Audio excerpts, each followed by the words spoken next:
Hello, and welcome to this episode of the Voices of Innovation podcast.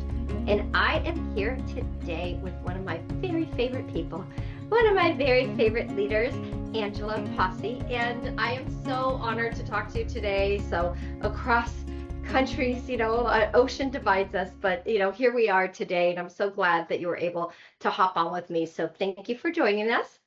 Thank you for having me. Hello from Amsterdam. I can't say sunny Amsterdam right now. There's a bit of rain, but yeah, we can't complain. Summer is coming. Okay, well, that's good. And I'm going to be there next week. So I'm super looking forward to it. So I wanted to start for our guests and just, have you introduce yourself, your organization, and how you wound up here in this component industry. Yeah, sure. So my name is Andjela Pasi, and I lead our global marketing at Waldom. I actually started my journey, and I started, my career in this industry at Waldom, and it happened 12 years ago. I started as an intern, and I'm still here today with the company. It's been an amazing journey, and getting an opportunity today to lead a global team. It's of course an honor, an amazing opportunity, and just look forward to doing more for Waldom. Well, I'm so proud of you. It's been an amazing journey, and I want to get to some of that during this podcast. But, I was just reflecting before we hopped on about, us and meeting you for the first time. I think I was over, I think I was there for a We event. It was maybe our Germany chapter launch, and we had a big crowd, and it was super fun. And then you were interviewing me the next day, I remember, and I managed to straggle into the meeting, and that was my first time meeting you. That was fun. Yeah, no, I mean it's been a great journey, and it really all started with when Don Akery joined the company as a CEO. He introduced We United to us. Before that we were not really, we didn't know the organization. We heard, of course, a lot about it, but we never been really connected with the organization. And I just remember that one of the first things that I wanted to do when, I understood a little bit better about your mission and what you do, I said, okay, well, my first thing that I want to do is I'm trying to build a brand for my company, right? And I want to get the visibility out there, but I also want the company to be associated with an organization that does so many amazing things. I need to interview Jackie Mattox. And I remember reaching out to you, and I said, I'm coming to Munich. Can we get just a 1 hour time? And, I brought a camera, man, and we organized an interview, and it was very spontaneous, but a lot of people then reach out to me after saying it was a great interview. So I think best things happen when they're spontaneous. And I want to thank you for giving me the opportunity back then to do an interview with you. Yeah. Oh, that was so nice. I want to thank you for doing this now. So, ever since we connected years ago, and we connected through Don Akery, who's on our council and who you said, connected us, he's always been a big supporter. Obviously, he's on our council, right? But, I think it's fascinating because you and I had talked before, and one of the big topics, of course, everyone who listens knows how obsessed with leadership I am, and really making a difference, because you could either bang your head against the wall or you can just keep trying to do things differently, right? And so for me, I do think we have a lot of very amazing leaders. I just think we've led the same way for a long time. And I don't think that a lot of this could be across all generations, across all genders, right? This is not a one demographic thing, but I'm really committed to opening up a new mindset for leadership. And one of the good mindsets for that is Don Akery, and why he would bring We United internally, when, to tell you the truth, we have a lot of organizations we work with. Not everyone does that. Some of our top ones do. Not everyone does that. So committed. So I'm going to turn it over to you and say, how has that made a difference, and what did that do for you? And even not just We United, but initiatives like that. How important do you think that is? They were very important for us because, I mean, first of all, what we realized that it's really missing in our company very much. Yes, we do have our salespeople that go and attend some, big industry events and trade shows. But the reality is that people from especially supportive departments like marketing, HR, we never get a chance to meet other marketers, other HR people in our industry. And I think Don recognized that part by saying, you guys need to go out there and build a relationship with other people in the industry. And you need to learn best practices as well, because we're always there to learn how we can do better our job. And there's no better way than, doing this through, opportunities that, for instance, one of the ways is, We United provides those really amazing opportunities. And we started really embracing that. And we started seeing the difference, especially when it comes to some of these departments and people that work in my team that normally would never get a chance to connect with other people in the industry. And it's amazing to hear. I can tell you today, maybe people from my personal advisory board, as I call them, the closest people that I talk to, that I call for an advice, are actually some of the ladies that I met through We United. Oh, that And I makes me think happy. it's not something that can happen that easily, in the industry. Yes, of course, there are great opportunities out there to connect, but I think we connected on a very much deeper level. And through our chapter as well that we do in the Netherlands, then we organize activities together. So all in all, I think it's been a wonderful journey in the last 2 years to really connect with people, build those relationships, and try to be there for each other. And I think that's something that I personally find the most valuable when it comes to We United. Ah, well, that makes me very happy. And, as we're going along, we're leading, women are leaders and men are leaders, and we're trying more and more to get the men. Do you find there's any need or desire, or even would there be value, is what more I should say, for men to come into the mix? Absolutely. I mean, in our events that we organize as a chapter, we've seen also I would say good solid percentage of men also joining the activity, and definitely they saw a lot of value, and they enjoyed the sessions, and we had a moments of reflection as well, where certain things just don't come naturally to them, that we're facing certain challenges, and they say, really, is that a challenge for you? I would never think that from your perspective, right? But because they've never been in our shoes. So I see a lot of value there, but I also still see a very strong, I would say, misconception about We United being all about women. And so Yeah. even the latest summit that we attended, I had a few colleagues of mine saying, well, Angela, I'm not even sure why you're inviting me to a summit, because I mean, this is going to be all women, right? So I still think we have work to be done there to change that mindset. And I definitely see an opportunity. I see they wanting to attend, they want to join, but maybe sometimes for some men is also a little bit like, hey, I don't want to be the only one in the room. I don't want Yes. to be one of those 5 people that are going to be there, right? So I think there's definitely an opportunity to educate them more about, We United is not just for women, basically. Yeah. Yes, and it's very fascinating when men do come to our summits. I would say, well, now you know how the ladies feel, and it's not just a summit; it's actually their entire careers. So Yeah. speaking of the summit, let's segue into that, because that, to me, we had some really good discussions, and part of what we're doing here is not just events; it's actually for a purpose, right? And we talked about some pretty amazing things, and I had you on a panel with some other, great people in the industry. Let's regroup and talk about that, and what were the takeaways, and what were some of the things that stood out to you about that session?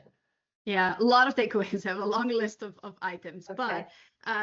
but definitely, I mean, one of the key things that we really talk a lot about it is, how do you take ownership of your career? I mean, this is something, you need to own your calendar, you need to own your life, first of all, but you also need to own your career. And that's where we had a lot of conversation where we saw, women saying, well, I'm just sitting and doing my work, and I'm expecting that somebody's going to recognize that, and it's going to offer me an opportunity for promotion. And that's where we got all very passionate by saying, it's not going to happen. Most of the time, it's not going to happen. You're sitting in your cubicle, sitting in your little world, and thinking that somebody's just going to recognize you. You need to own your career path. You need to design that career path for yourself. You need to be out there being visible.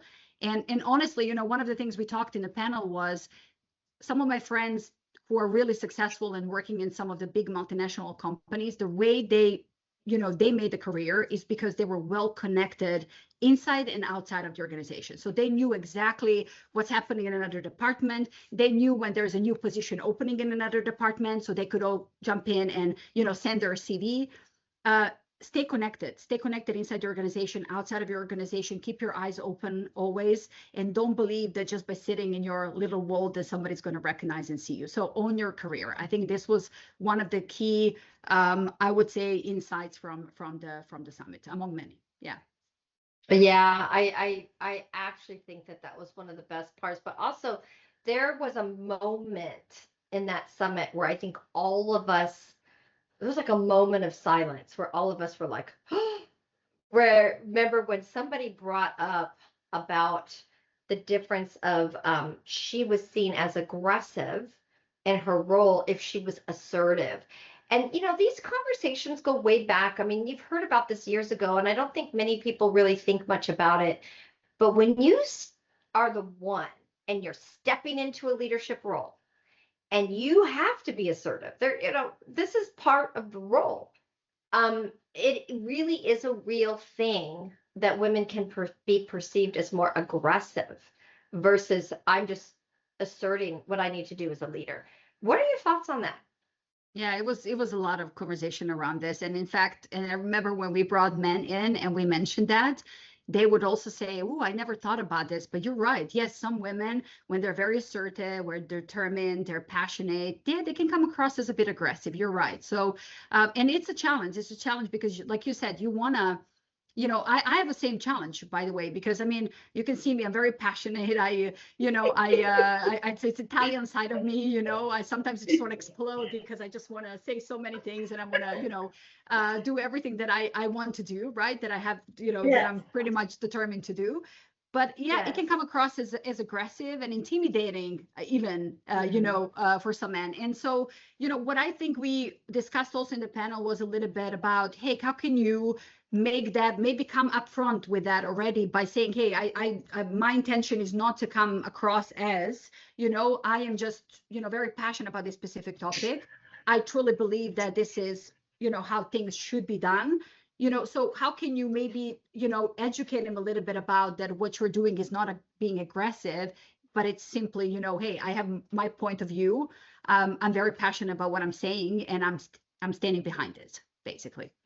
And having the confidence and not taking it personal after. So I think that's the main thing is if you let it stick with you, that's the part that keeps you up at night, right? And so from a leadership perspective, I see, we have this bird's eye view, right, of watching the leaders in the industry, the women, the men. And I don't really want to segment it.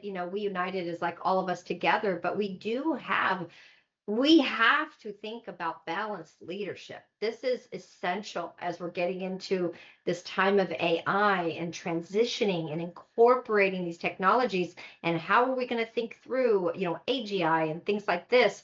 A woman's perspective and a man's perspective at the table, essential. We cannot eliminate perspectives. And so this work we're doing is so impactful and important. If I'm thinking of an executive circle, and we're talking about really important topics that are critical, of course you want everyone at the table.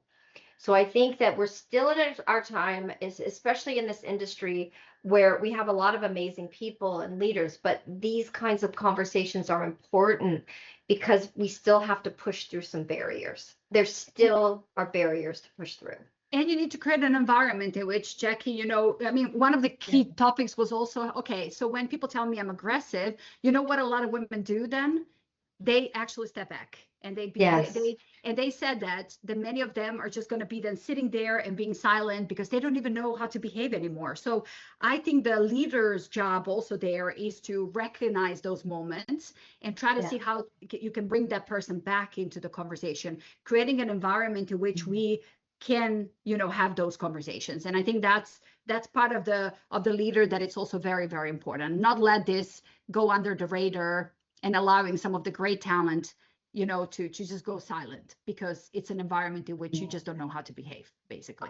Yeah, and we're at a time, we United is not a religious organization, political organization, but we have to recognize we are in a time where we are seeing a lot more kind of setbacks with some women in the industry compared to what we've seen in the past. We're seeing the numbers decrease.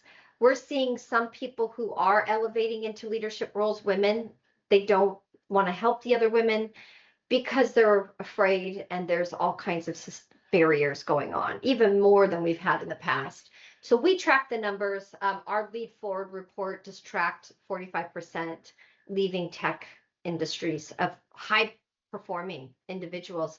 That kind of thing is very alarming to me. Meanwhile, everybody's just going all around like nothing's happening. Are you seeing any of this industry wide? I'm not talking internally necessarily in your organization. I think Waldom tends to be a little more progressive, right? Minded, and you have some leaders, probably some barriers to overcome in any organization. But I'm more speaking industry wide because you deal with stakeholders, right? Outside, you do get out of your four walls. You go to all kinds of industry things. You've been to the We thing, you've been to other organizations in the industry. What are you seeing industry wide in this regard? So the conversation I have again and again is that, yeah, you are seeing definitely more opportunities for women to a certain level, a certain title. And then Yeah.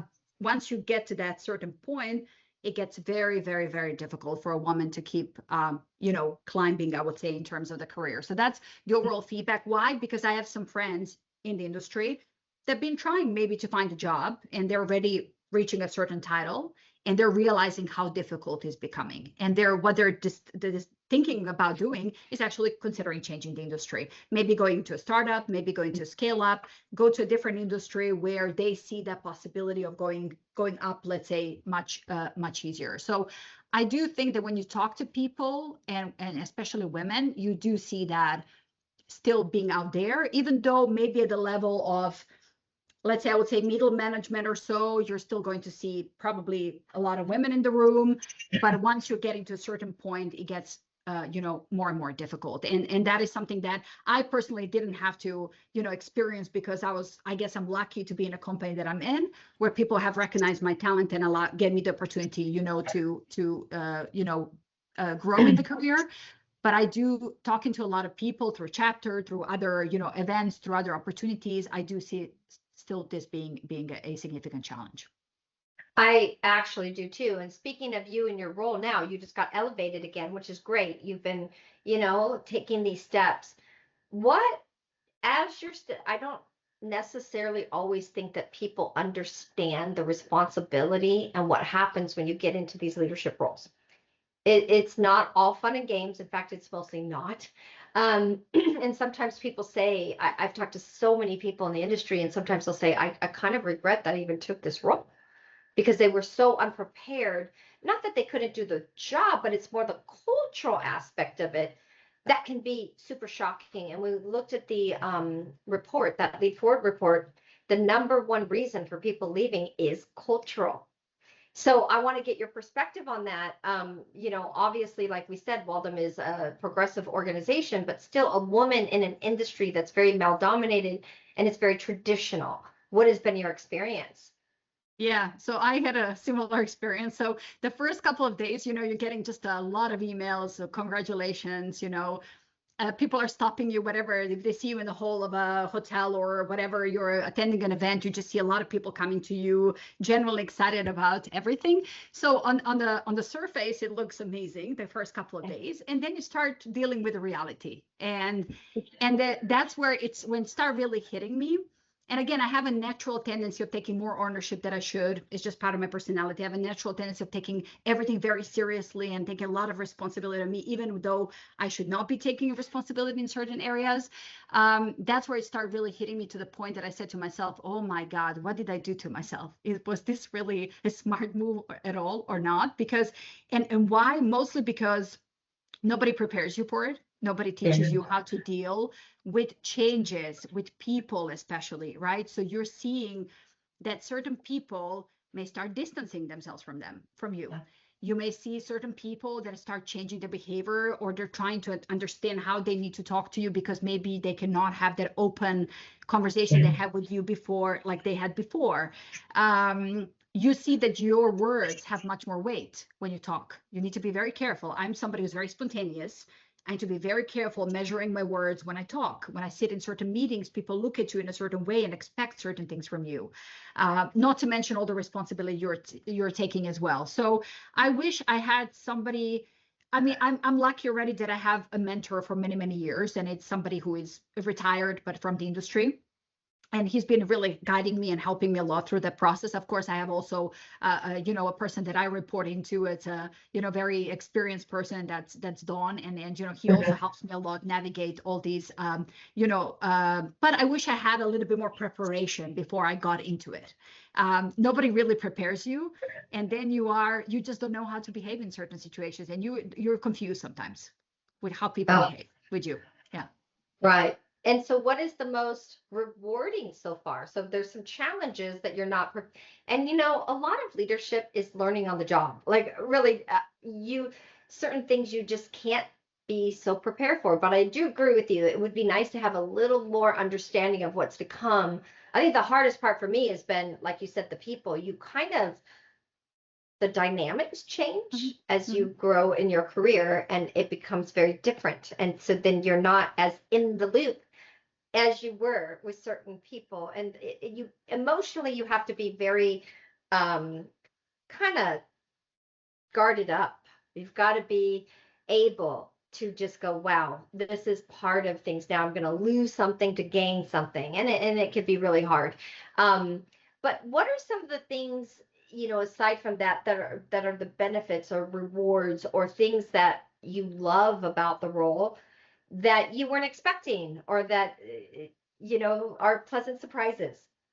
Yeah, I would say, when it comes to business, what I'm most passionate about is not specifically, revenue grew this much or this specific results, tangible results. I'm very passionate about people overall. I'm Yeah. just a people person. So I think what excites me about the role that I'm in is that I have the ability to probably influence, if that's the right word, the more people, and being able to support them on their journey and their growth, and being able to probably set up certain processes or do certain things, or being able to hire more people and giving more people opportunity and a chance. So that's the part that really excites me. With more responsibility, clearly you're getting also more mandate and more opportunity to influence other people in a positive way. So that is the part that excites me the most.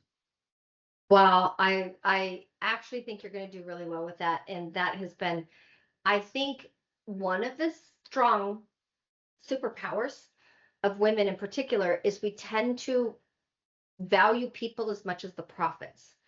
Um, I feel that that is just a superpower, and especially as we're going in this time of, we're barely scratching the surface of AI right now. Everybody's talking about all these things. We're not barely scratching the surface of what's to come in the next 2 to 3 years and how we lead through all this disruption. So that would be another thing to just kind of throw at you. What are you thinking of that, and how are you all incorporating these tools, but yet keeping your people and having that balanced perspective of people and profits? Like, is this possible? How do you look at this? Oh, it's a challenging time right now, because I mean, I know we keep saying it's a very cyclical industry, and then so when you have a down cycle, it's challenging. When it's up cycle, it's also challenging for some That's true. others, in different Yes. different ways. But I wish we would live in a optimal or situation or world, in a beautiful world where if we have a down cycle, we really focus on improving all the processes, hiring the right people, training people, using that time to do things preparation. So when you then go to the up cycle, you can just harvest, Yeah. and Yeah. everybody is living in this, wonderful world. However, that's not a case, right? So what we're seeing right now in this up cycle that it's starting is that clearly, there's so many opportunities out there. There's so much focus on how can we win big? How can we, how can we increase our revenue and boost our revenue as much as possible using this opportunity? But the question is, do you have enough people? Are you spending enough time hiring people? When you're hiring people, are you spending time onboarding these people? Are you training these people? I see the biggest challenge. I keep saying that the biggest opportunities and challenges lie with people in the business. And I see that this is going to become a very big challenge in terms of, are we, do we have a next generation of leaders who are going to take some responsibilities from us so that we can go and focus on some bigger, more strategic opportunities? Are we spending enough time training our people? I see this as a probably the biggest challenge right now in the industry. Yes, there's going to be a revenue growth for sure for most companies in this cycle, but then what's going to happen with people? And now we are realizing, ooh, okay, maybe I shouldn't have cut all these people. Maybe I shouldn't have fired all the people that I fired, because now I'm in a situation where I have to hire again. But I see how Yes. difficult it is to tap into talent and then train talent. All of that requires a lot of energy and time. Oh, yeah, that is really a very important point, because we see this, that the mindset that I'm talking about is real. So when we talk about the ups and downs of the industry, it's driven by people. It's because of the behaviors of the leaders, right? So I think you're right. Like, we're in this time where, I would say 2025 and now into 2026, I mean, people are rolling in the profits. Like, most organizations in this industry are really doing well. It doesn't mean we haven't had layoffs. It doesn't mean, all those things haven't happened, right? And so there's this gap that it's a very interesting bird's eye view right now with We United, because we see the leadership teams of all these, companies from, multi-million all the way up to Fortune 500, right? But then we talk that the message is pretty similar across the board with most organizations, that the people doing the work are pretty overwhelmed in many cases. They're taking on lots of responsibility. They're not saying as much because they're fearing not having that job. Like, people are losing jobs. It's hard to get it hired, right? So they're not saying as much, but they're feeling it. Their health is taking a hit. They're taking on a lot of responsibilities. They're not enjoying their life as much, but yet you talk to the leadership teams, this is a major discrepancy. So I don't know, do you see this around the industry as well? Yeah, very much. And I mean, there's no person that I don't talk to, and I'm almost daily with somebody from another organization talking about, something, right? You have calls, you have meetings and all of that. There's no person that doesn't start a call with me saying, "Oh my gosh, like this is crazy times, it's so busy, it's crazy. I'm, back to back on calls. I am, I'm running behind everything. I'm so overwhelmed right now. There's so much workload, there's so much to do, right?" So what I believe happened, and I might be wrong, but what I believe happened is that, a lot of companies may have reduced a certain amount of people. Maybe they have, reduced and cut budgets in certain areas. And usually marketing, unfortunately, may become one of those first ones, that has to take that. And then what's happening now that, there's more and more opportunities coming, your way, you're still expecting with the same amount of people to be able to manage that increased workload. And so Yes. you're right. I mean, most people I talk to, there's no person that didn't tell me I'm so overwhelmed with a lot of work right now. And I don't even know, I don't have time for anything. I'm working 12 hours, I'm working 14 hours, and that's dangerous. That's really dangerous, because I Yeah. mean, this is something where we need to keep an eye on our people, and understand a little bit, how we can help them through that process, and how we can be better at prioritizing, planning better as well, and not just trying to catch every single opportunity. I see that a little bit as well, right? So no planning, and just more of going in and trying to catch every single opportunity that is out there. And that, of course, is not sustainable either. So it's Yeah. interesting.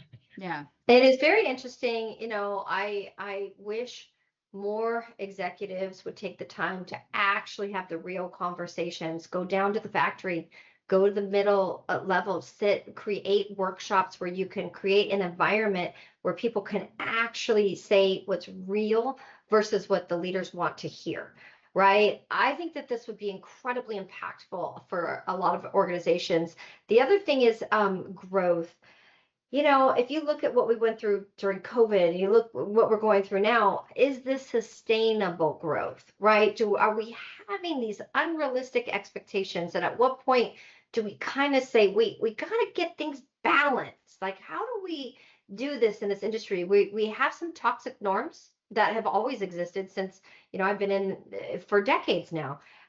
So I just don't know what the answer to is that, but for that, but what do you think of that? Do you think that this rapid growth we're seeing consistently, do you feel that that's sustainable?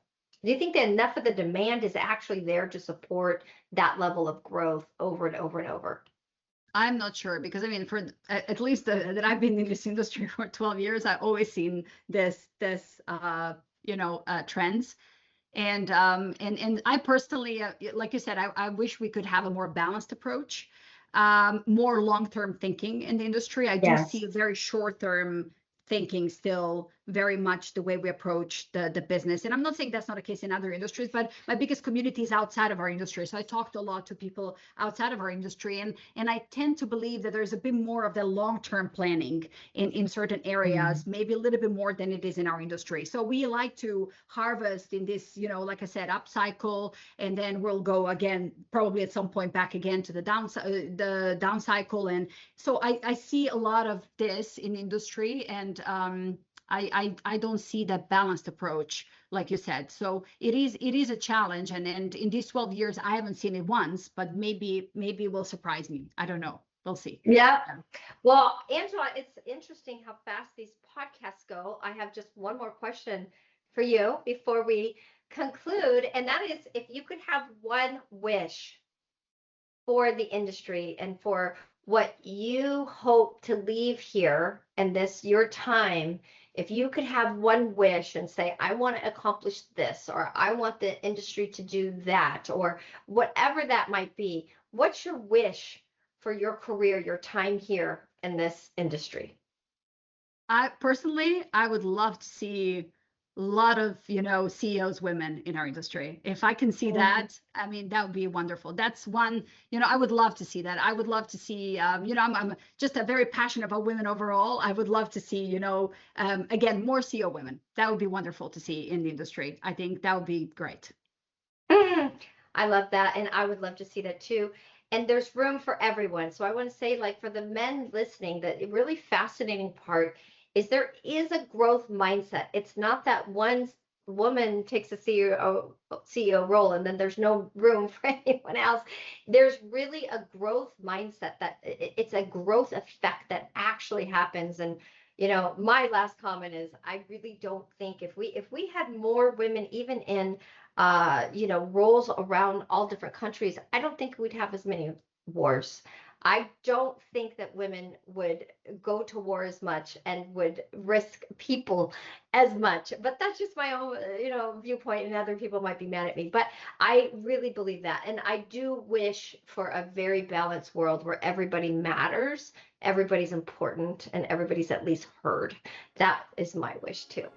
So, yeah, so Andjela, I always enjoy talking to you. I think that you're an exceptional leader. It's been amazing to watch you in your career, just, navigating your way up, and all the talent and the passion. Always keep that passion. I love that about you. So thank you for joining us today.